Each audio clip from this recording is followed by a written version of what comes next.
एक बार राजा परीक्षित आखेट हेतु वन में गए। वन पशुओं के पीछे दौड़ने के कारण वे प्यास से व्याकुल हो गए तथा जलाशय की खोज में इधर उधर घूमते घूमते वे ऋषि श्रृंगी के आश्रम में पहुंच गए। वहां वे समीक ऋषि के नेत्र बंद किए हुए तथा शांत भाव से एक आसन पर बैठे हुए ब्रह्म ध्यान में लीन थे। राजा परीक्षित ने उनसे जल मांगा, किंतु ध्यान मग्न होने के कारण समीक ऋषि ने कुछ भी उत्तर नहीं दिया। सिर पर स्वर्ण मुकुट पर निवास करते हुए कलयुग के प्रभाव से राजा परीक्षित को प्रतीत हुआ कि यह ऋषि ध्यान नष्ट होने का ढोंग कर मेरा अपमान कर रहा है। उन्हें ऋषि पर बहुत क्रोध आया। उन्होंने अपने अपमान का बदला लेने के उद्देश्य से पास ही पड़े हुए एक मृत सर्प को उनके धनुष की नोक से उठाकर ऋषि के गले में डाल दिया और अपने नगर वापस चले गए। समीक ऋषि तो ध्यान में लीन थे। उन्हें ज्ञात ही नहीं हो पाया कि उनके साथ राजा ने क्या किया, किंतु उनके पुत्र श्रृंगी ऋषि को जब इस बात का पता चला तो उन्हें राजा परीक्षित पर बहुत क्रोध आया। श्रृंगी ऋषि ने सोचा कि यदि यह राजा जीवित रहेगा तो इसी प्रकार ब्राह्मणों का अपमान करता रहेगा। इस प्रकार विचार करके उस ऋषि कुमार ने कमंडल से अपनी अंजुलि में जल लेकर तथा उसे मंत्रों से अभिमंत्रित करके राजा परीक्षित को यह श्राप दे दिया कि जा, तुझे आज से 7वें दिन तक्षक सर्प डसेगा। कुछ समय बाद समीक ऋषि के समाधि टूटने पर उनके पुत्र श्रृंगी ऋषि ने उन्हें राजा परीक्षित के कुकृति और उनके श्राप के विषय में बताया। श्राप के बारे में सुनकर समीक ऋषि को बहुत दुख हुआ और उन्होंने कहा, अरे मूर्ख, तूने घोर पाप कर डाला। जरा सी गलती के लिए तूने उस भगवत स्वरूप भगवत भक्त राजा को घोर श्राप दे डाला। मेरे गले में मृत सांप डालने के इस कृत्य को राजा ने जानबूझकर नहीं किया है। उस समय वह कलयुग के प्रभाव में था। उसके राज्य में प्रजा सुखी है और हम लोग निर्भीकता पूर्वक जप तप ज्ञान आदि करते रहते हैं। अब राजा के न रहने पर प्रजा में विद्रोह, वर्ग संकर तापी फैल जाएगी और अधर्म का साम्राज्य हो जाएगा। यह राजा श्राप देने योग्य नहीं था, पर तूने उसे श्राप देकर घोर अपराध किया है। कहीं ऐसा न हो कि वह राजा स्वयं तुझे श्राप दे दे, किंतु मैं जानता हूँ कि वे परम ज्ञानी हैं और ऐसा कदापि नहीं करेंगे। ऋषि समीक को अपने पुत्र के इस अपराध के कारण अत्यंत पश्चाताप होने लगा। राजगृह में पहुंचकर राजा परीक्षित अपने मुकुट उतारा तो कलयुग का प्रभाव समाप्त हो गया और ज्ञान की पुनः उत्पत्ति हुई। वे सोचने लगे कि मैंने घोर अपराध कर डाला। निरपराध ब्राह्मण को कंठ में मरे हुए सर्प को डालकर मैंने बहुत बड़ा कुकृत्य किया है। इस प्रकार वे पश्चाताप कर रहे थे कि ऋषि समीप का भेजा हुआ एक शिष्य ने आकर उन्हें बताया कि ऋषि कुमार ने आपको श्राप दिया है कि आज के 7वें दिन तक्षक सर्प आपको डस लेगा।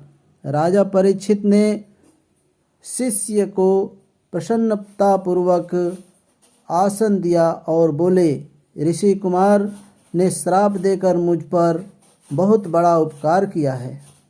मेरी भी यही इच्छा है कि मुझे जैसी पापी को मेरे पाप के लिए दंड मिलना ही चाहिए।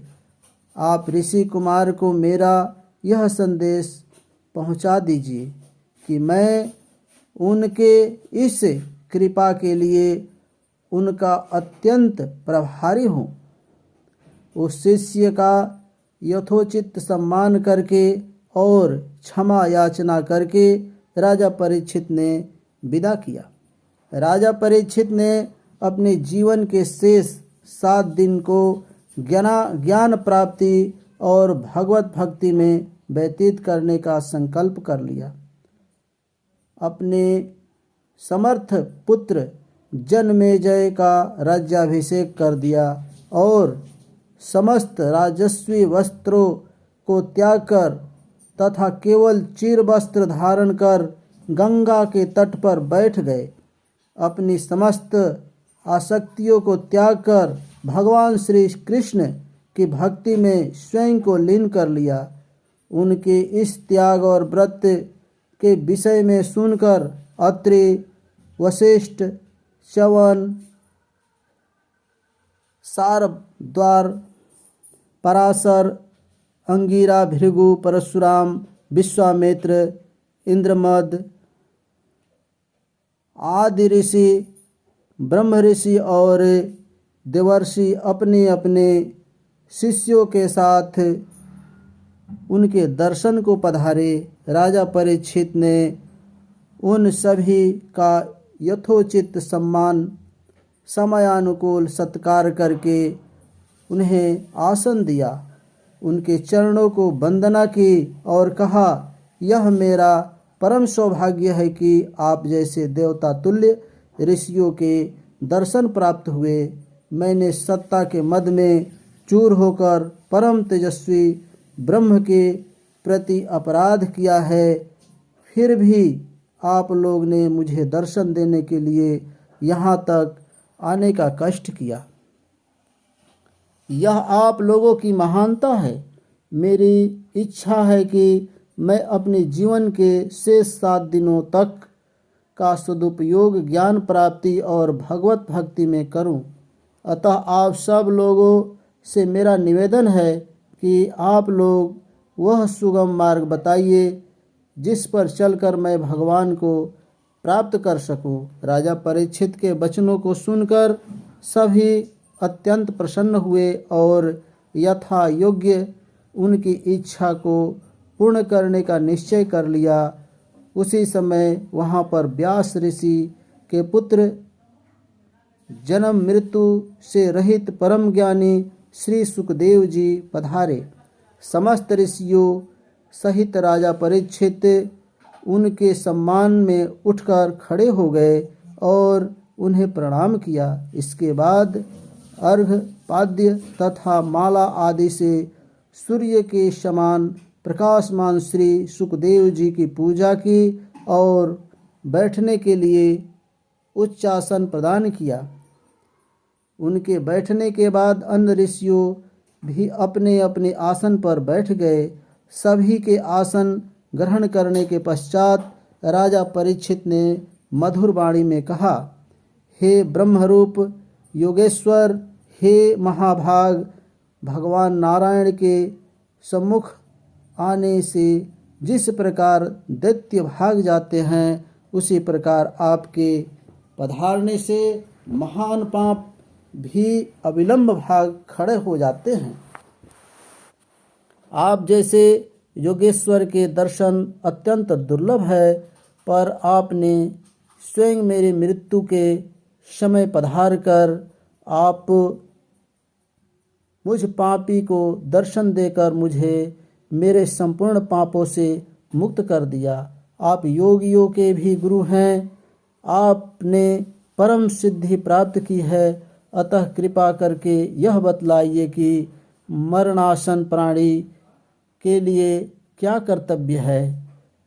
उसे किस कथा का श्रवण, किस देवता का जप, अनुष्ठान, स्मरण तथा भजन करना चाहिए और किन किन बातों का त्याग कर देना चाहिए। समस्त ऋषियों ने राजा परीक्षित के इस प्रश्नों के पूछने के लिए साधुवाद दिया और उनके प्रश्नों का उत्तर देने के लिए महायोगी श्री सुखदेव जी से आग्रह किया। समस्त धर्मों के ज्ञाता परम ज्ञानी श्री सुखदेव जी, जिन्होंने नाल छेदन के समय से ही इस संसार की माया को त्याग कर परमहंस व्रत से ब्रह्म ज्ञान प्राप्त किया है, उनके प्रश्नों का उत्तर देने के लिए तैयार हो गए। महायोगेश्वर श्री सुखदेव जी बोले, हे राजा परीक्षित, एक राजा होने के नाते तुम अपने कल्याण के साथ ही साथ सभी के कल्याण की चिंता रखती है, इसलिए तुमने यह अति उत्तम प्रश्न किया है। इससे तुम्हारे कल्याण के साथ ही दूसरे का भी कल्याण अवश्य ही होगा। मनुष्य जन्म लेने के पश्चात संसार के माया जाल में फंस जाता है और उसे मनुष्य योनि का वास्तविक लाभ प्राप्त नहीं हो पाता। उसका दिन काम धंधों में और रात नींद तथा स्त्री प्रसंग में बीत जाती है। अज्ञानी मनुष्य स्त्री पुरुष, शरीर, धन, संपत्ति, संबंधियों आदि को अपना सब कुछ समझ बैठता है।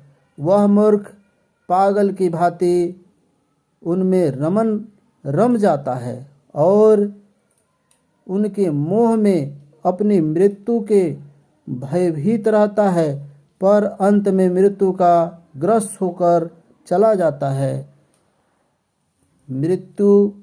मनुष्य को मृत्यु के आने पर भयभीत तथा व्याकुल नहीं होना चाहिए। उस समय अपनी ज्ञान से वैराग्य लेकर संपूर्ण मोह को दूर कर लेना चाहिए। अपनी इंद्रियों को वश में करके उन्हें सांसारिक विषयों वासनाओं को से हटकर चंचल मन को दीपक की लौ के समान स्थिर कर लेना चाहिए। इस समस्त प्रक्रिया के मध्य ओम का निरंतर जप करते रहना चाहिए, जिससे कि मन इधर उधर न भटके। इस प्रकार ध्यान करते करते मन भगवत प्रेम के आनंद से भर जाता है। फिर चित्त वहाँ से हटने को नहीं करता। यदि मूढ़ मन रजोगुण और तमोगुण के कारण स्थित न रहे तो साधक को व्याकुल न हो कर धीरे धीरे धैर्य के साथ उसे अपने बस में करने का उपाय करना चाहिए। उसी योग धारणा से योगी को भगवान के दर्शन हृदय में हो जाते हैं और भक्ति की प्राप्ति होती है। राजा परीक्षित ने पूछा, हे महाभाग, आप कौन सी धारणा है जो अज्ञान रूपी मैल को शीघ्र दूर कर देती है और उस धारणा को कैसे किया जाता है?